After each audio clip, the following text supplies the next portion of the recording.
गुरु जी, शुक्राना गुरु जी। संगत जी, सभी गुरु जी को प्रणाम। गुरु जी की संगत को सभी को प्रणाम। गुरु जी के चरणों में प्रणाम। संगत जी, एक बहुत ही गजब का हादसा हो गया है छतरपुर के पास एक गांव में। गुरु जी के आश्रम में गौरव अंकल जी छतरपुर मंदिर में जा रहे थे, तो रास्ते के गांव में फतेहगढ़ कुछ गांव में एक वहाँ पे जाके लोगों ने वहाँ पे उनको वापस हमला कर दिया जाम को लेके कि आए दिन संगत की इतनी आती है और जाम बढ़ता चला जाता है।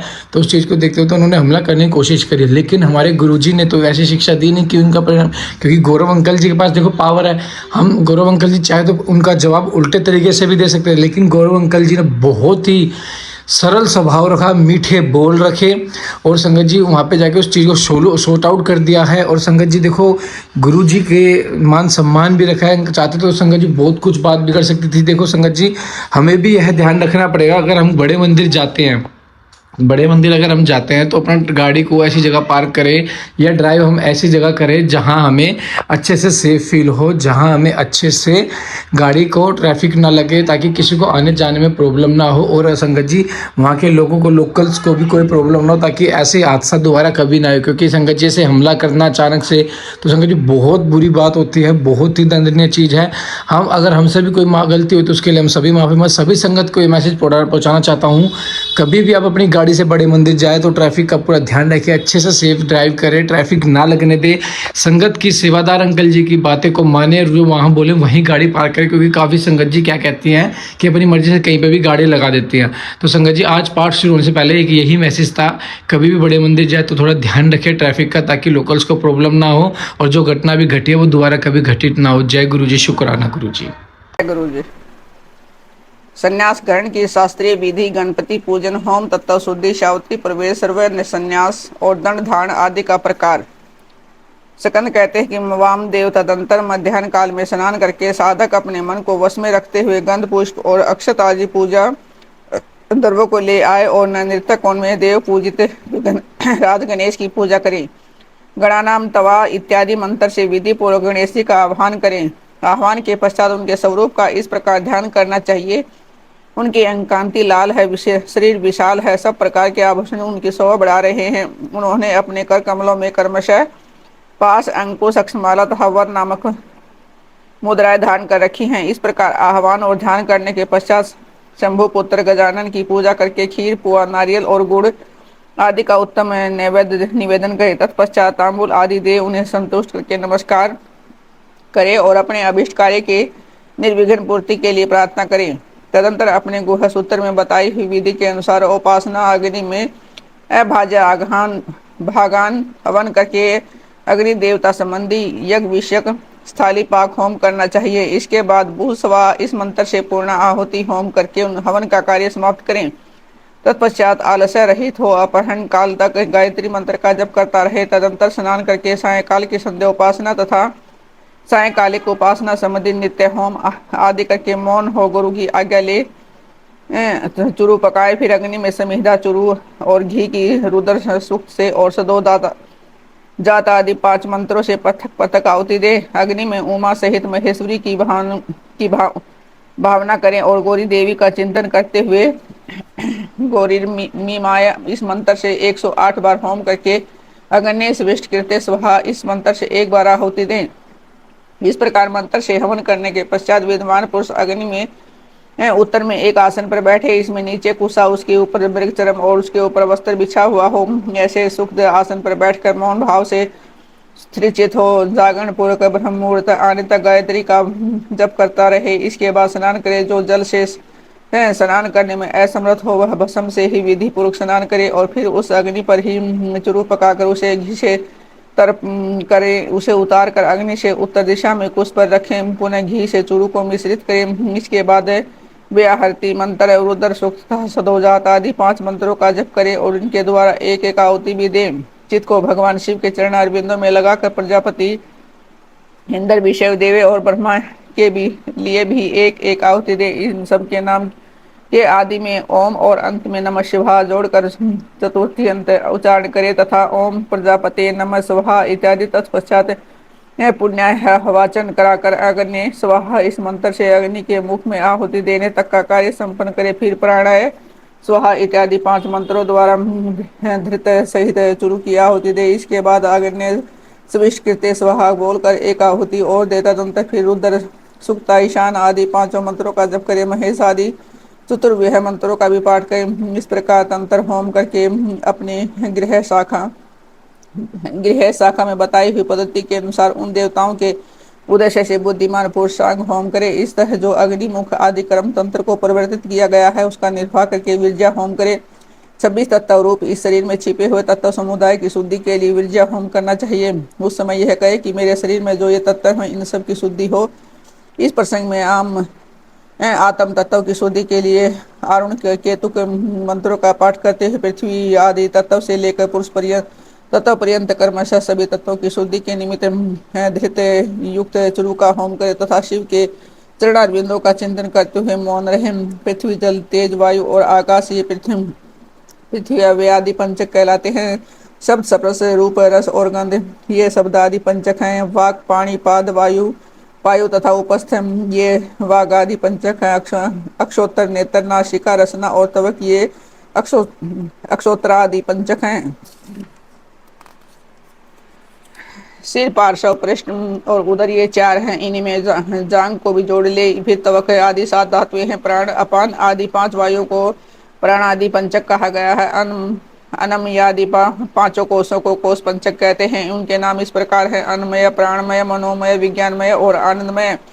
इनके सिवा मन चित्त बुद्धि अहंकार ख्याति संकल्प गुण प्रकृति और पुरुष भोक्तापन को प्राप्त हुए पुरुष के लिए भोग काल में जो 5 अंतरंग साधन है उन्हें तत्व पंचक कहा गया है। उनके नाम यह है: नियति, काल, राग, विद्या और कला। ये पांचों माया से उत्पन्न है। मायाम तो प्रकृति विद्यात, इस श्रुति में प्रकृति ही माया कही गई है। उसी से ये तत्व उत्पन्न हुए हैं, इसमें संशय नहीं है। काल का स्वभाव ही नीति है, ऐसा श्रुति का कथन है। ये नियति आदि जो 5 तत्व है इन्हीं को पंच कंचुक कहते हैं और इन 5 तत्वों को न जानने वाला विद्वान ही मूढ़ ही कहा गया। हम नियति प्रकृति से नीचे है और यह पुरुष प्रकृति से ऊपर है। जैसे कोई की एक ही आंख उसके दोनों गोलकों में घूमती रहती है, उसी प्रकार पुरुष प्रकृति और नियति दोनों के पास रहता है। यह विद्या तत्व कहा गया है। शुद्ध विद्या महेश्वर सदाशिव शक्ति और शिव, इन पांचों को शिव तत्व कहते हैं। ब्रह्मण परागणम ब्रह्म इस श्रुति के वाक्य से इस तत्व की प्राप्ति प्रतिपादित हुई है। मुनीश्वर पृथ्वी से लेकर शिव पर्यंत जो तत्व समूह है उनमें से प्रत्येक को कर्म से अपने अपने कारण में लीन करते हुए उनकी शुद्धि करो। पृथ्वी वे आदि पंचक, शब्द आदि पंचक, वाग आदि पंचक, अक्षोत्र आदि पंचक, शिरादि पंचक, तवाग आदि धातु सप्तक, प्राण आदि पंचक, अन्नमय आदि कोश पंचक, मन आदि पुरुषांत तत्व, नित्यादि तत्व पंचक अथवा पंचक कंचुक और शिव तत्व पंचक 11 वर्ग हैं। इन 11 वर्ग संबंधी मंत्रों के अंत में प्रश्नमय शिव ज्योति से इदम नेमम इस वाक्य का उच्चारण कर इनके द्वारा अपने उद्देश्य का त्याग बताया गया है। इसके बाद विविधा तथा कर्षोतक संबंधी मंत्रों के अंत में अर्थात विविधाय स्वाहा कर्षोत्कार स्वाहा, इनके अंत में सौ तो त्याग के लिए व्यापकाय परमात्मा ने शिव ज्योति से विषभूत घृष्णोत सुकाय परमेश्वरी देवाय इदम नमम इसका उच्चारण करें। तत्पश्चात उत्तिष्ठ ब्रह्मणे सपते देवयंत त्वमेहे उपपर्यंतु मरुत सुदानवग इंद्र प्रासुर भवा सैजाम। इस मंत्र के अंत में विश्वरूपाय पुरुषाय ओम सवहा बोलकर सब तव त्याग के लिए लोक त्रयव्यापी ने परमात्मा ने शिवाय येदम ने मम का उच्चारण करे। तदंतर अपनी शाखा में बताई हुई विधि से पहले तंत्र कर्म का संपादन करके धरत मिश्रित चरु का प्राशन एवं आचमन करने के पश्चात पुरोधा आचार्य को स्वर्ण आदि से संपन्न समुचित दक्षिणा दे। फिर ब्रह्मा का विसर्जन करके प्रातः कालिक उपासना संबंधी नित्य होम करे। इसके बाद मनुष्य सम माम सिचंतु मृत इस मंत्र का जप करे। तत्पश्चात या ये अग्नि यज्ञ तनुस्त ये हारो हा आत्मानम इत्यादि मंत्रों से हाथ को अग्नि में तपा कर इस अग्नि को अद्वैत धाम स्वरूप अपने आत्मा में आरोपित करे। तदंतर प्रातःकाल की संध्या उपासना करके सूर्य उपस्थान के पश्चात जलाशय में जाकर नाभि तक जल के भीतर प्रवेश करे। वहां प्रसन्नता पूर्वक मंत्र को शिथिर उत्सुकता पूर्वक वेद मंत्रों का जप करे। जो अग्निहोत्री हो स्थापित अग्नि में प्रजापति स्टीम करके था वेदोक्त विश्वानर स्थाली पाक होम करके उसमें अपना सब कुछ दान कर दे। पूर्वोक्त रूप से अग्नि का आत्मा में आरोप करके ये ब्राह्मण घर से निकल जाए मुनीश्वर, फिर वह साधक नियमांकित रूप से सावित्री प्रवेश करें। इन वाक्यों का प्रेम पूर्वक उच्चारण करे और चित्त को चंचल होने दे। उस समय गायत्री का इस प्रकार ध्यान करे, ये भगवती गायत्री साक्षात भगवान शंकर के आधे शरीर में वास करने वाली है। इनकी 5 मुख और 10 भुजाएं हैं। ये 15 नेत्रों से प्रकाशित होती है। नूतन रत्नमय किरीट से जगमगाती हुई चंद्रलेखा इसके मस्तक को विभूषित करती है। इनकी अंक कांति शुद्ध स्फटिक मणि के समान उज्ज्वल है। ये शुभ लक्ष्मण देवी अपने 10 हाथों में 10 प्रकार के आयुध धारण करती है। हार, केयूर, कड़े, करधनी और नूपुर आदि आभूषणों से इनके अंग विभूषित हैं। इन्होंने दिव्य वस्त्र धारण कर रखा है। इनके सभी आभूषण रत्न निर्मित हैं। विष्णु, ब्रह्मा, देवता, ऋषि तथा गंधर्वराज और मनुष्य ही सदा इनका सेवन करते हैं। ये सर्वव्यापिनी शिवा सदाशिव देव की मनोहारिणी धर्म पत्नी है। संपूर्ण जगत की माता है। तीनों लोगों की जननी, त्रिगुणमयी, निर्गुणा तथा अजन्मा है। इस प्रकार गायत्री देवी के स्वरूप का चिंतन करते हुए शुद्ध बुद्धि वाला पुरुष ब्राह्मण तव आदि प्रदान करने वाली अजन्मा आदि देवी त्रिपदा गायत्री का जप करें।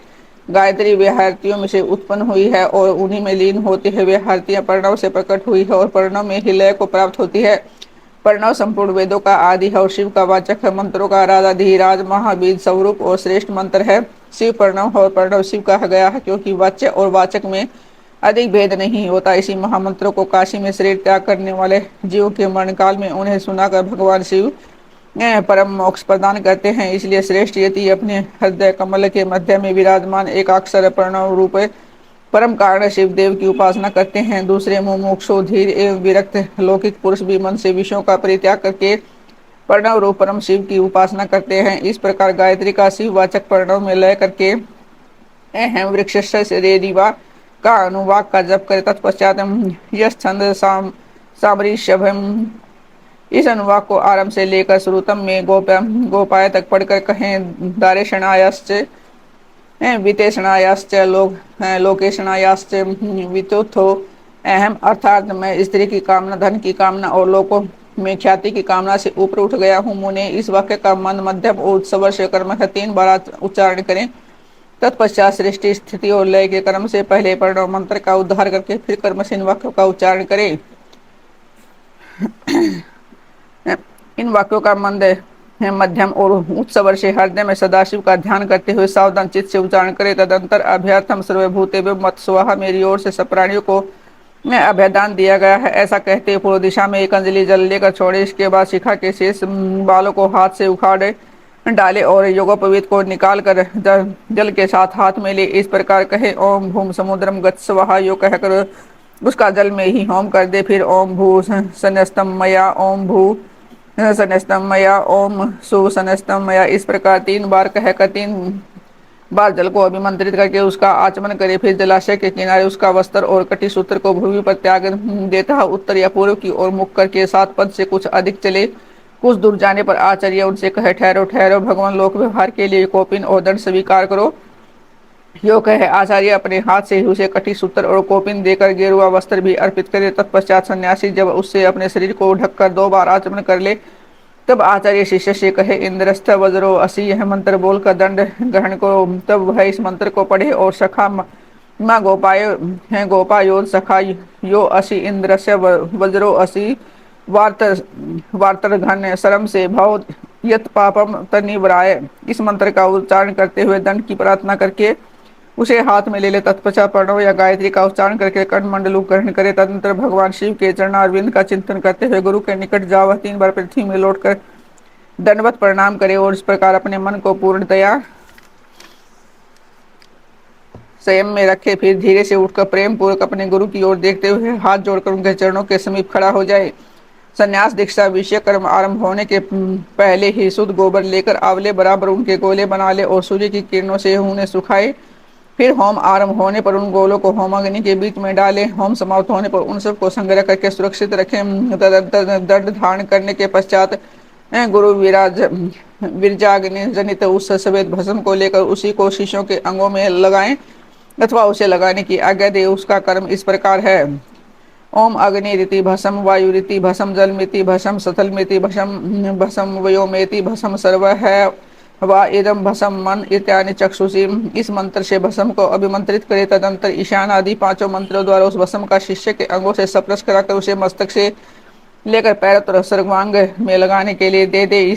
शिष्य उस भस्म को विधि पूर्वक हाथ में लेकर त्रयायुषम तथा त्र्यंबकम इन दोनों मंत्रों को 3-3 बार पढ़ते हुए ललाट आदि अंगों में क्रमशः त्रिपुंड धारण करें। तत्पश्चात श्रेष्ठ शिष्य अपने हृदय कमल में विराजमान उमा सहित भगवान शंकर का भक्ति युक्त चित्त से ध्यान करें। फिर गुरु शिष्य के मस्तक पर हाथ रखकर उसके दाहिने कान में ऋषि छंद और देवता सहित प्रणव का उपदेश करें।